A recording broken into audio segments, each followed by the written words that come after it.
El Ministerio Internacional Nueva Vida en Cristo presenta Momentos de Reflexión, un mensaje para su vida diaria, con el pastor Misael Ocampo Rivera. Bienvenidos. Hola amigos, cordialísimo saludo, bienvenidos a la reflexión en el día de hoy. Continuamos en el capítulo 2 de Tito y vamos al versículo 11 en adelante, porque él va a seguir hablando acerca de los requisitos, va a seguir hablando acerca del trabajo de exhortación que debe hacer el pastor Tito a las personas de la congregación. Amigos, mensajero de esperanza, yo quiero decirles, ¿por qué me gusta llamar a los predicadores de Dios mensajeros de esperanza? La esperanza del mundo está en el pueblo de Dios. La esperanza de transformación social, la esperanza de poder ser remendado y cosido este tejido social que está tan deteriorado y tan roto, está en el trabajo que hacen hombres y mujeres desde el reino de Dios aquí sobre la faz de la tierra. Porque nosotros no estamos interesados en promover una religión. Nosotros estamos interesados en promover una relación entre el hombre creado y Dios, su creador. Que se restablezca esa relación que se perdió en el huerto del Edén. Y que a partir de la pérdida de esa relación del hombre creado con su Dios, su creador, a partir de ese momento cada ser humano que nace en el mundo necesita tener ese encuentro con su creador, con Dios.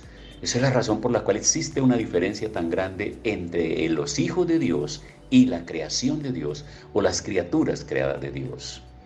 Y Juan escribe diciendo, a lo suyo vino y los suyos no le recibieron, mas a todos los que le recibieron, a los que creen, que les son llamados hijos de Dios.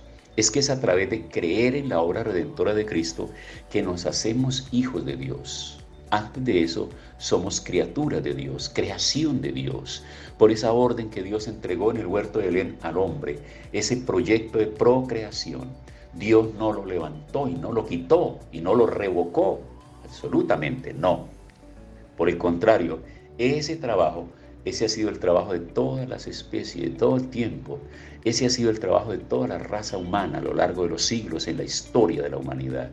La procreación, que es precisamente lo que está siendo atacado en el tiempo presente a través de filosofías y de ideologías. Que no exista más procreación, de seres humanos, como si la tierra fuese tan pequeña que no cupiesen más personas, como si no hubiese suficiente alimento, cuando nosotros entendemos que el problema es otro. Entendemos que el problema es que la tierra está en pocas manos y que esa tierra tan extensa que está en pocas manos no produce alimento suficiente. Ese es el problema. El problema no es que haya saturación de seres humanos sobre la faz de la tierra. El problema es que se ha desviado y que quienes están al frente dirigiendo los destinos del mundo, la élite que se conoce, son personas que entre más tienen, más quieren y creen que nunca tienen lo suficiente. Por eso aquí encontramos ahora esto que dice, porque la gracia de Dios se ha manifestado. Estoy en Tito capítulo 2 versículo 11. Porque la gracia de Dios se ha manifestado para salvación a todos los hombres. Y cabe la pregunta, ¿a cuántos hombres, a cuántas personas puede alcanzar la salvación de Dios? Y dice, a todos. Pero recordemos que el mismo apóstol Pablo está diciendo por allá en una de las epístolas anteriores, orando, pidiendo oración por su trabajo y por su ministerio, y diciendo, porque no es de todos la fe. Amigos, está claro que hay seres humanos que tienen vendida su alma al diablo. Eso significa, están interesados solo en su religión, pero no están interesados en su salvación ni en la salvación de los demás. Y que hay personas que absolutamente no tienen ningún interés en la palabra de Dios. Por eso consideran la Biblia como un libro obsoleto, un libro antiguo, un libro que no tiene salida, un libro que ya no tiene nada que decirle a las nuevas generaciones. Cuando yo tengo para decirles con toda seguridad y con toda autoridad que lo que necesitan las nuevas generaciones es un encuentro con la palabra de Dios. Entrar a la palabra de Dios, dejar que la palabra de Dios entre y lave sus mentes huecas y vacías, llenas de tantas cosas, de tantas tinieblas y de tanta oscuridad, para que puedan ser hombres de bien, puedan ser mujeres de bien, para que entiendan la realidad de su vida y de sus cuerpos, para que aprendan a respetarse a sí mismo, porque el que no se respeta a sí mismo, no respeta su propio cuerpo, ¿cómo va a respetar a los demás? Y dice, porque la gracia de Dios se ha manifestado para salvación a todos los hombres, enseñándonos que renunciando a la impiedad y a los deseos mundanos, vivamos en este siglo, en este mundo, sobria, justa y piadosamente. Tenemos que marcar la diferencia. Amados, esa es la razón por la cual nosotros necesitamos dedicarle tiempo a nuestros hijos para que no se dejen deslumbrar por las luces multicolores de un mundo deshonesto, de un mundo que obedece a la ética del consenso de la gran mayoría, que si la mayoría lo hace, entonces está bien. Recordemos que cuando miramos la palabra, las Sagradas Escrituras, las multitudes y las mayorías nunca han tenido la razón. Lamentablemente tenemos que decir eso, que la gran mayoría de la gente no piensa, no razona, no analiza y son manejados en masa por discursos populares. Que cada uno tiene que entrar a individualizar su mente y su pensamiento, y juzgar y analizar a partir de sí mismo y de sus hogares el tipo de crianza que está dándole a sus hijos.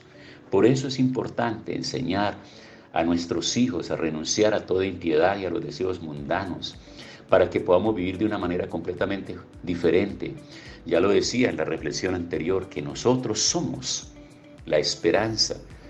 Nosotros, a través de esta enseñanza de la palabra, somos la esperanza para un mundo que está completamente deteriorado, un tejido social roto, que no hay formas humanas, filosóficas, antropológicas, psicológicas ni filosóficas para poderlo reconstruir, que solo el amor y la misericordia de Dios derramado en el corazón de los hombres puede transformar y puede reconciliarnos y hacernos más humanos, hacernos cada día nosotros entender la realidad del mundo, aguardando que vivamos de una manera justa y piadosa, aguardando la esperanza bienaventurada y la manifestación gloriosa de nuestro gran Dios y Salvador Jesucristo. No olvidemos, amigos, que en medio de la cotidianidad nosotros podemos ir acostumbrándonos a todas estas situaciones que se viven en la vida diaria, pero no olvidemos que nosotros tenemos una cita. No olvide que el pueblo de Dios, la iglesia de Dios, el cuerpo de Cristo sobre la faz de la tierra, que es la iglesia, tiene una cita con su novio, con Cristo Jesús, quien vendrá a levantar a su novia, que es la iglesia, para llevarla a las bodas del Cordero, para vivir por la eternidad. Por la eternidad. No olvidemos eso. Es posible que la cotidianidad del trabajo, del estudio, de tantas otras cosas, del deporte, de todo lo que nosotros querramos vivir, de todo lo que nos gusta, de lo que nos apasiona, de lo que nos llama la atención, de lo que nos entretiene y de lo que nos ocupa. Pero no olvidemos la manifestación gloriosa de nuestro gran Dios y Salvador Jesucristo, quien se dio a sí mismo por nosotros para redimirnos de toda iniquidad y purificarnos y hacer así un pueblo propio, celoso de buenas obras. Esto habla y exhorta y reprende con toda autoridad y nadie te menosprecie. Discurso de una tarea muy ardua que tenía que hacer Tito allí en Creta. Pero Tito a su vez tenía otros pastores que estaban bajo su responsabilidad porque la isla era grande.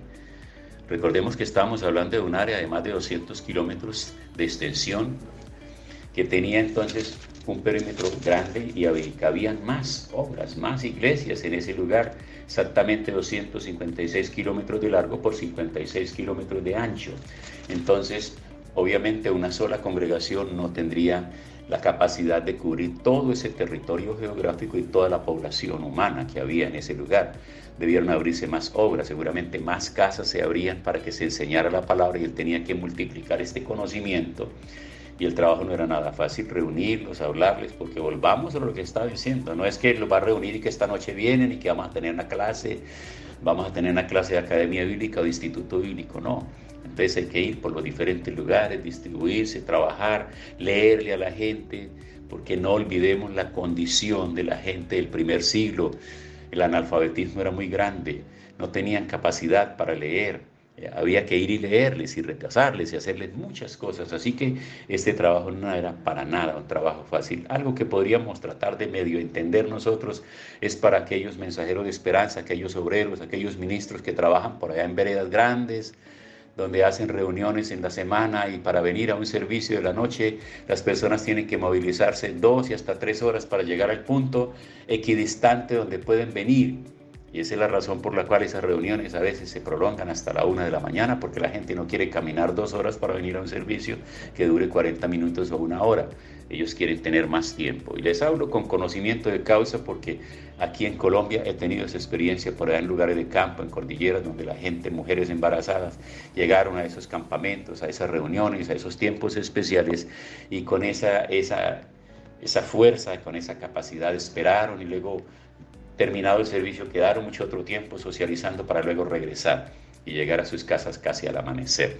Es la pasión de la vida cristiana, de los que están enamorados del reino de Dios y de esta palabra que transforma y cambia vidas. Amigos, vamos a orar. El fuego del Señor tiene que arder en nuestros corazones, y sea en las ciudades, sea en las veredas, sea en los pueblos, sea donde sea. Quienes estamos llamados para servir al Señor debemos hacerlo con pasión, con fuerza, con ánimo, con convicción. Que nada ni nadie detenga este fuego en nuestros corazones. Gracias, Señor, por esta obra poderosa que nos has encomendado. Te adoramos y te bendecimos en este día, y oro por los mensajeros de esperanza para que reciban fuerzas nuevas cada día, cada mañana. Que el atardecer y la noche sea un verdadero descanso y un encuentro contigo para recibir nuevas fuerzas. En el nombre de Jesús. Amén.